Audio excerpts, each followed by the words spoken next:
திமுக வந்து தன்னால் இயன்ற அளவு நலத்திட்டங்களை செய்திருக்கிறது. நான் முதல்வன் திட்டமாக இருக்கலாம், காலை உணவு திட்டமாக இருக்கலாம், மகளிர் உரிமை தொகையில வந்து ஒரு கோடியே 15 லட்சம் பேருக்கு அவர்கள் வந்து உரிமை தொகை வழங்குகிறார்கள். அந்த 1,15,00,000 வாக்காளர்களுமே பெண்களாக இருக்கிற பட்சத்துல அந்த 1 கோடி வாக்கு வந்து அதிமுகவினுடைய கடந்த கால வாக்கு வங்கி. பெண்கள் வந்து பெரும்பாலானவர் வந்து 80% வந்து அதிமுகவினுடைய வாக்கு வங்கி. அது அப்படியே திமுகவுக்கு இடம்பெயர்ந்தாலே திமுகவினுடைய வெற்றி உறுதி செய்யப்படும்.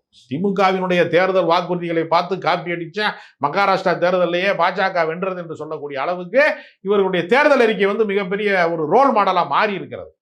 அதனால திமுக வந்து அச்சப்பட வேண்டிய அவசியம் கிடையாது. சட்டம் ஒழுங்கு பிரச்சனை என்று வருகிற போது சில விபரீதங்கள் நடந்திருக்கிறது. இந்த ஆட்சிக்கு காவல்துறையால் சில களங்கங்கள் நடந்திருக்கிறது. அதையெல்லாம் அவர்கள் சரி கட்டி இந்த 6-7 மாதத்துக்குள்ள சட்டம் ஒழுங்கை வந்து இன்னும் சரியாக நிலைநிறுத்தக்கூடிய ஒரு வாய்ப்பை பெறுவார்கள். அப்படி பெறுகிற பட்சத்தில் அதிமுக வெற்றி பெறுவதற்கான கனவை கூட காண முடியாது.